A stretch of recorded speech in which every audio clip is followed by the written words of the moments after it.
Buenos días, mi nombre es Cristian Bolívar y voy a dar inicio a mi exposición del tema 2. Tocaremos la teoría de Ferri y considero que como mi primera hipótesis respecto a los motivos o causas que generaron que Robert Hansen se convirtiera en un delincuente es la teoría de Ferri, o es la que podemos asemejar a los acontecimientos o al comportamiento de, de este individuo, la cual hace uso de los elementos tanto de César Lombroso como de Rafael Garófalo, tomando en cuenta dos factores importantes que impulsan a una persona a tener conductas delictivas, y estas pueden ser motivadas por la genética, la familia o el entorno, los cuales pueden afectar al individuo hasta el punto en que se convierta en un delincuente. Sin embargo, en el caso de Robert Hansen, nos iremos por el factor de la familia o el entorno, los cuales pudieron motivar, de acuerdo a lo que conocimos de él, de acuerdo a la información que recabamos, que fueron los que asumo que fueron los motivantes a que este se volviera un asesino, ya que recordando la crianza junto a sus padres debemos considerar que el trato que tenía su padre con él no era el adecuado, lo cual pudo haber dado un inicio a que éste se convirtiera en el asesino. Dentro de las causas de la teoría de Ferri encontramos que Ferri plantea la fórmula que podemos observar en este momento, que es genética más medio ambiente es igual a la conducta delictual. Estas causas se dividen en causas exógenas y causas endógenas. Las causas exógenas, que son el medio en donde se desenvuelve el sujeto, y las causas endógenas, que son la parte genética o lo que lleva a la persona por dentro. En este caso, nos guiaremos por las causas exógenas y no por las causas endógenas. Teoría de Alexander Lacazanés. Como segunda hipótesis, haré uso de la teoría de Lacazanés, ya que éste consideraba que una parte de la formación del delincuente ocurría a causa de enfermedades. Y debemos recordar que Robert Hansen era una persona que había sido diagnosticada con distintos problemas mentales, el cual podemos tomar como un factor que pudo generar las causas que lo convirtieron en un delincuente. Y haciendo uso de la frase también de Lacazanés, de la sociedad tiene a los delincuentes que se merecen, podemos considerar que la sociedad, en el caso de Robert, sí fue responsable de lo ocurrido por no tomar las medidas, en el caso médico, para cambiar la vida del sujeto que estamos estudiando, tanto en el tema 1 como en el tema 2. Entonces, sí pudo verse beneficiado si hacían las gestiones correctas, si la sociedad, o en este caso, por las personas que fue diagnosticada, le daban un trato para mejorar, es decir, mantenerlo recluido en un lugar donde pudiera estar sin afectar a otros, es decir, una institución mental, para verse beneficiado y que lo que ocurrió con él no fuera pasado. Continuación con Lacazanés. Otra frase reconocida de Lacazanés es: la mala educación y el mal ejemplo que reciben los niños en el hogar es peor que el abandono.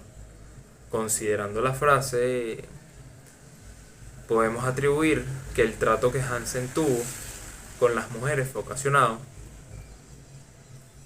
por el maltrato que éste recibía de su padre. Es decir, que la conducta que su padre tenía con él la transmitía hacia otros. Quizás en un primer momento se desahogaba era matando animales, pero tiempo después decidió pasar a agredir a mujeres. Entonces, como otro factor importante es que las personas, cuando Hansen era estudiante, lo consideraban como un alumno mediocre. Entonces, si no tenía la capacidad de tener un buen ejemplo en casa, no había sido beneficiado, su padre no lo trataba bien,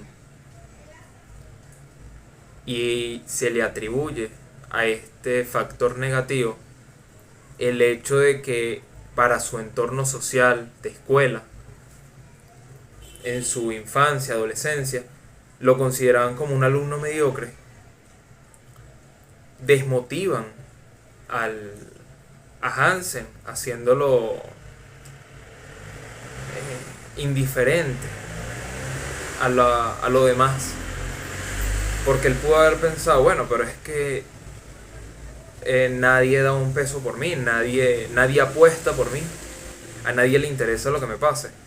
Entonces él mismo también desistió de intentar, al menos en el ámbito de estudios, la teoría de Sigmund Freud y el psicoanálisis. Considero que, como tercera hipótesis, la teoría de Freud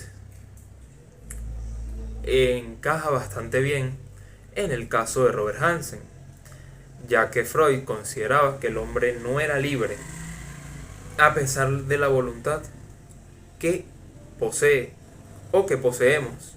Somos dominados por nuestro inconsciente. Y además, dentro de este es donde son almacenados o donde almacenamos nuestros traumas. Entonces, de acuerdo a esto, podríamos considerar que Hansen efectivamente era dominado por su inconsciente. Y haciendo un recorrido histórico a su vida, el acto que creo que pudo haberlo afectado más en el trayecto de su juventud debió ser el rechazo y la burla que recibía por parte de las mujeres que estudiaban con él o que estaban cerca de su entorno, a su alrededor, ya que cuando intentaba acercarse era, valga la redundancia, rechazado o disminuido. Entonces sí pudo haber tenido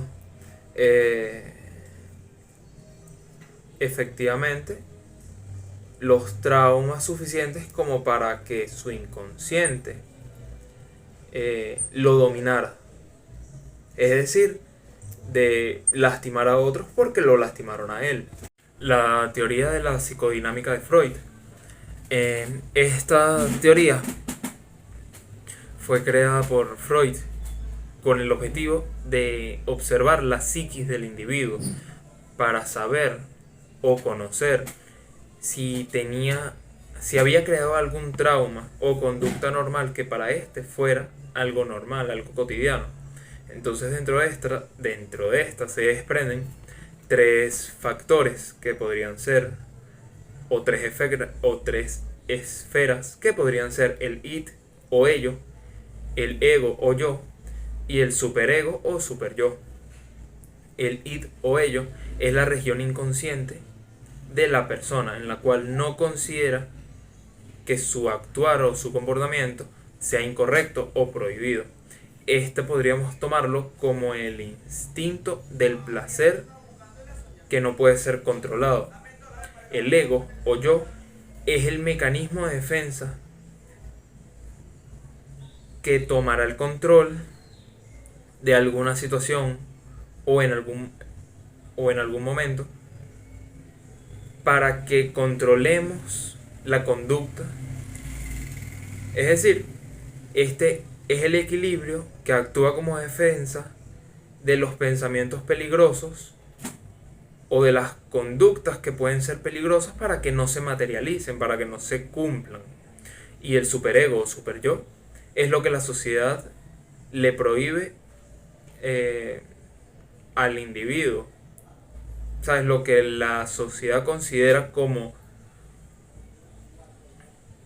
algo que no va según los parámetros, según la ley, según la justicia, según la moral de la sociedad en la que nos encontremos, es lo que la sociedad, es lo que nosotros reflejamos ante la sociedad y lo que la sociedad piensa de nosotros. Entonces podríamos considerarlo que es el reflejo de cómo nos ve la sociedad y depende de cada individuo. Por ende, hay personas que no tienen super yo. ¿Qué quiere decir esto? Que no les interesa o que no les afecta que la sociedad los vea bien, los vea mal. Es decir, no necesitan de la aprobación de la sociedad, no necesitan que la sociedad les recrimine o les diga que su conducta es negativa o que su conducta es positiva, ya que esto no les interesa lo que su entorno piense de él. Y de acuerdo con la teoría de la psicodinámica de Freud, y con lo que conocí en la historia de Robert Hansen, es que sí estaba dominado por su instinto del placer, ya que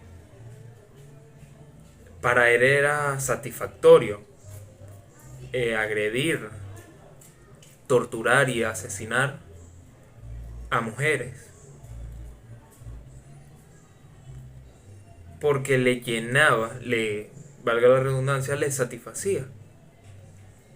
Entonces su ello o su instinto del placer era mucho más fuerte que su yo o que su ego, que sería su mecanismo de defensa. Las corrientes críticas. Dentro de estas encontramos el enfoque del etiquetamiento. Y la teoría del etiquetamiento es una corriente de la sociología que fue postulada por los sociólogos Edwin Lemert y Howard Becker. Debemos tener en cuenta que esta teoría se centra en la influencia que pueden ejercer los prejuicios y los estereotipos a la hora de juzgar a ciertos individuos, lo cual puede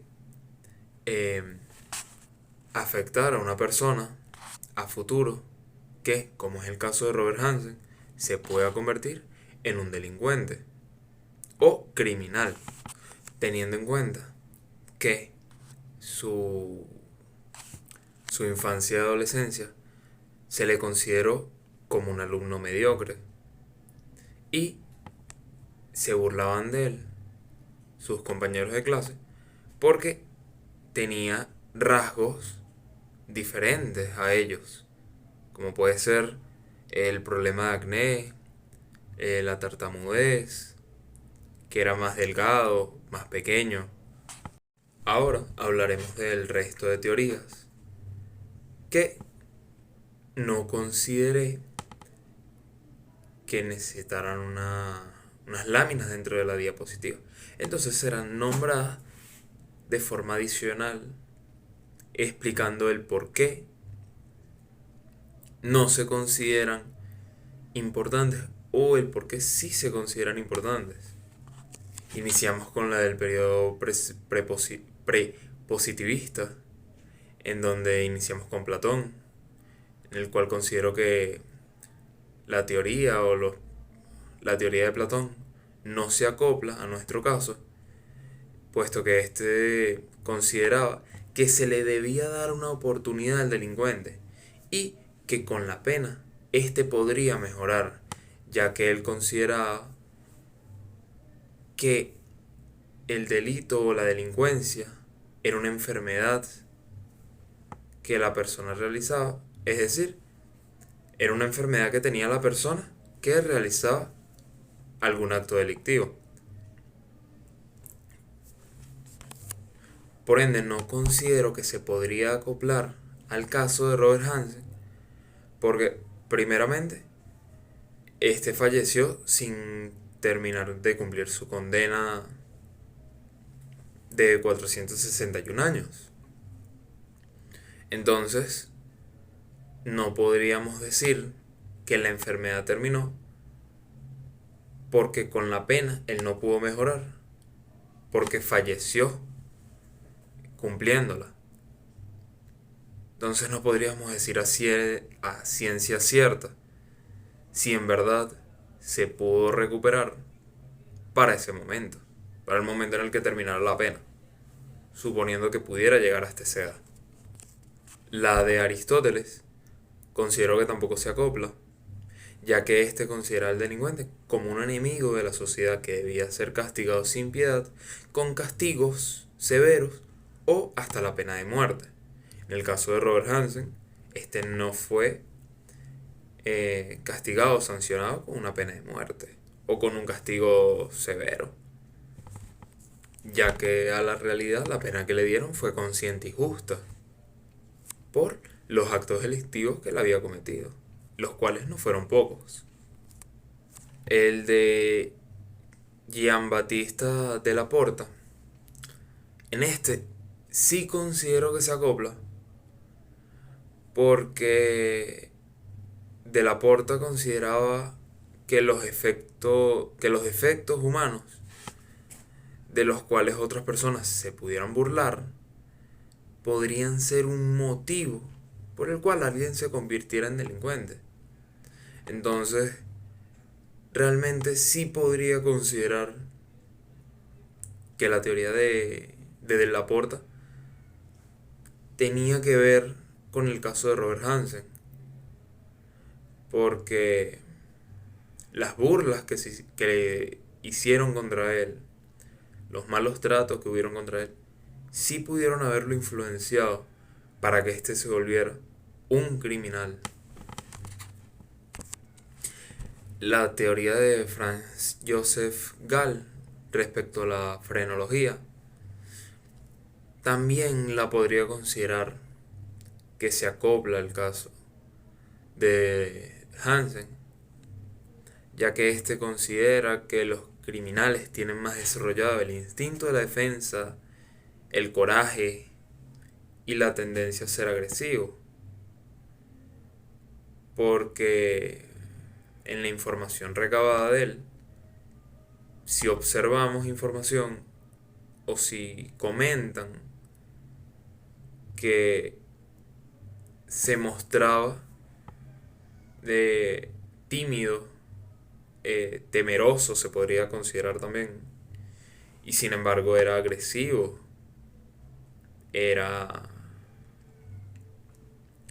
tenía odio que explotaba contra mujeres.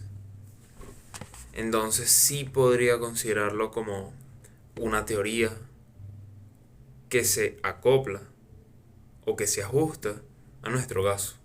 Pasamos a la corriente fisiológica de la criminología y comenzamos con Charles Lotus Montesquieu.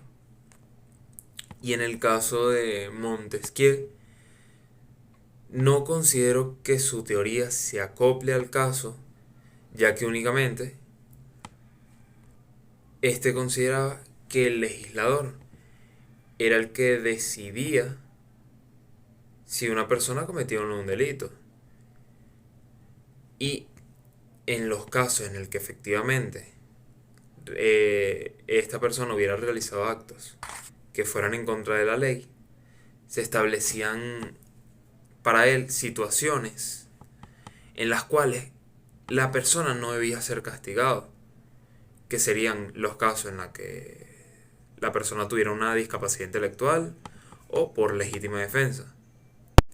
Tomando en cuenta esta información, no podríamos considerar la teoría de Montesquieu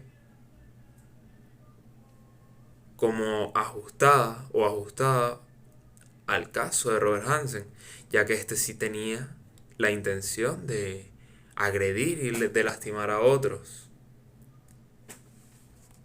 En la teoría de Juan Jacobo Rousseau, considero que su teoría tampoco se acopla, ya que para mí no hubo ninguna desigualdad física o social o política que motivaran a Hansen a volverse un delincuente.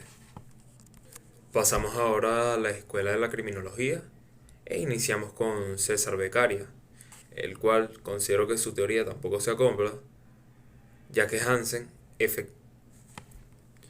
ya que Beccaria consideraba que con el castigo, el objetivo que se tenía con el castigo era asegurar que la persona no fuera reincidente del delito.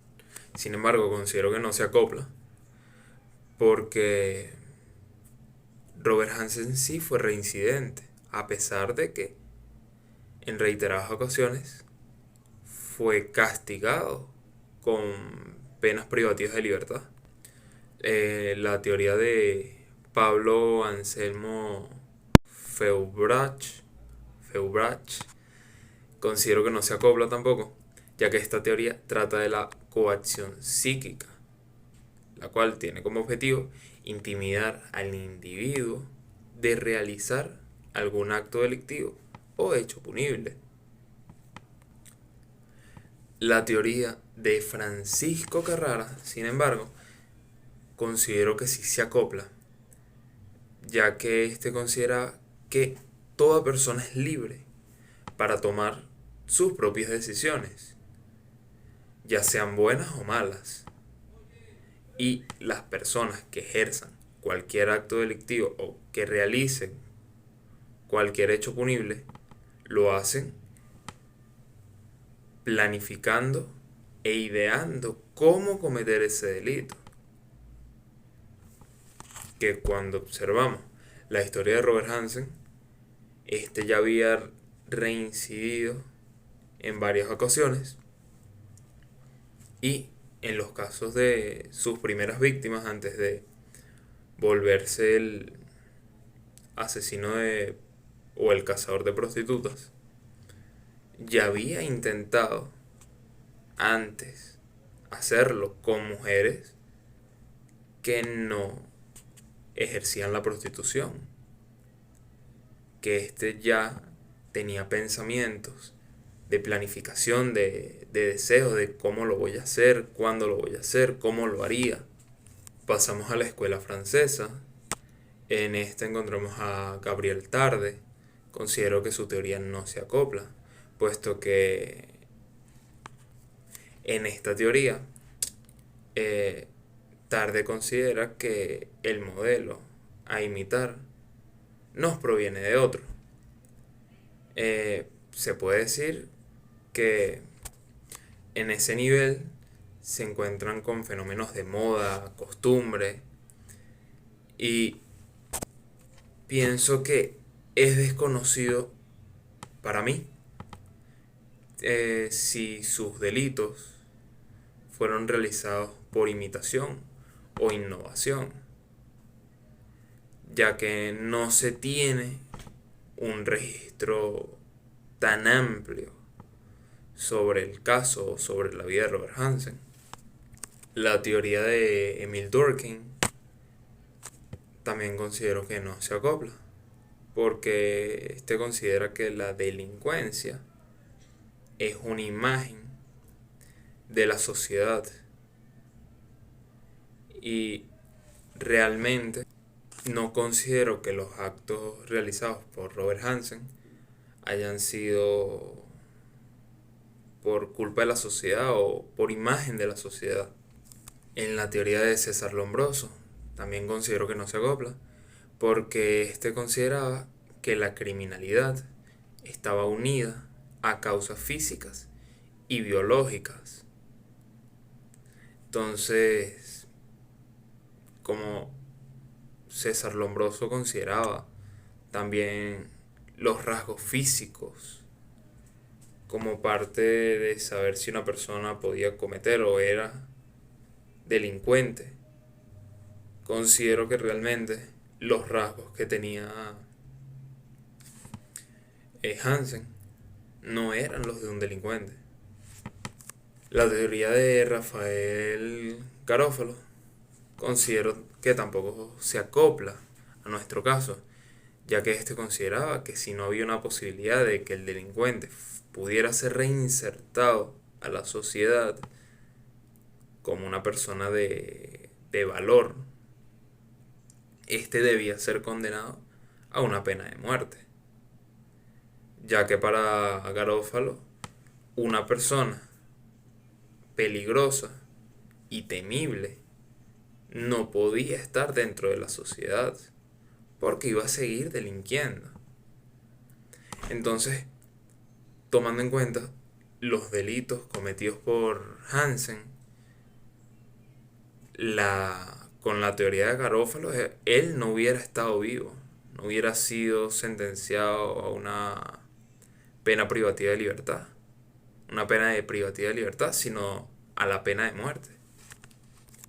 La teoría de Edwin Sutherland no se acopla al caso de Robert Hansen, ya que Sutherland creó los delitos de cuello blanco, en los que una persona con mucho poder económico, mucho prestigio, comete actos delictivos que van dirigidos al fraude, la falsificación o el soborno.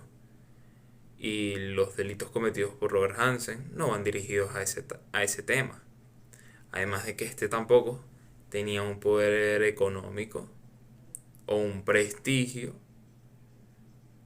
del que se toca en la teoría de Sutherland. Ezra Park y otros autores crearon la Escuela de Chicago. Considero que esta tampoco se acopla al caso de Hansen, ya que la Escuela de Chicago es un estudio realizado por un grupo de sociólogos en un lugar determinado, en donde se indican mediante el comportamiento criminal, es decir, que la Escuela de Chicago considera que el comportamiento criminal es el resultado de factores económicos y dependerá de la estructura social que tenga cada uno de ellos. Y considero que no se acopla al caso de Robert Hansen, porque a pesar de que este no vivía en una zona mala, y sus actos delictivos no fueron por un factor económico. Otra teoría es la de James Cole Wilson y George Kelly, que fueron los creadores de la teoría de las ventanas rotas. Y estos consideran que el delito es mayor o se ve considerablemente incrementado en las zonas que se encuentran descuidadas, donde hay suciedad, desorden. Y considero que esta teoría no se acopla a nuestro caso, porque se desconoce cómo era el entorno en el que vivía Robert Hansen para la época en la que para la época en la que él se encontraba en Esterville, Iowa, o en o en Anchorage, Alaska. Entonces, como no se puede determinar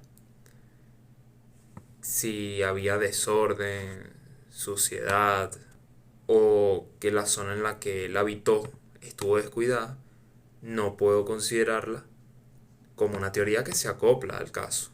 Otra teoría es la de Gottfredson y Hirschi, que fueron los creadores de la teoría del control.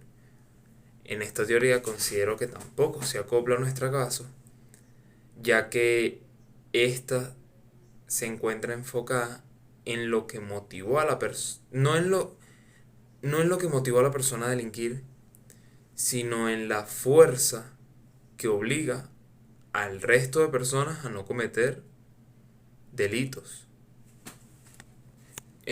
Otra teoría es la de Cornish y Clark, que fueron los creadores de la teoría de la oportunidad.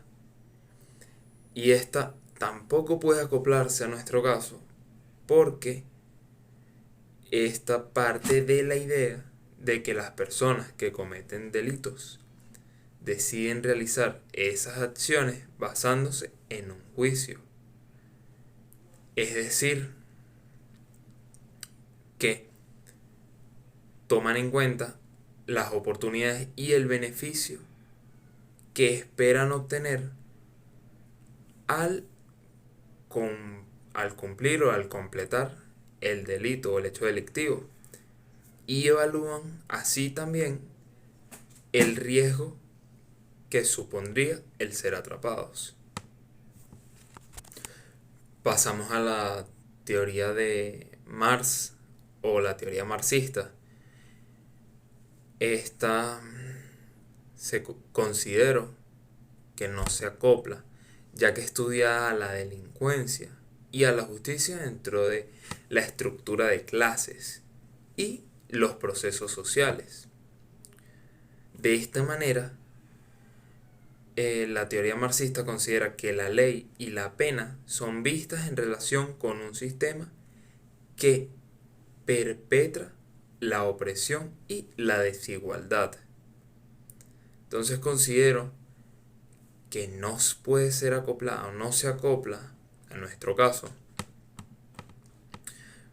porque no considero que la ley y la pena son parte de un sistema de opresión y desigualdad. Pasamos a la teoría o a la criminología feminista.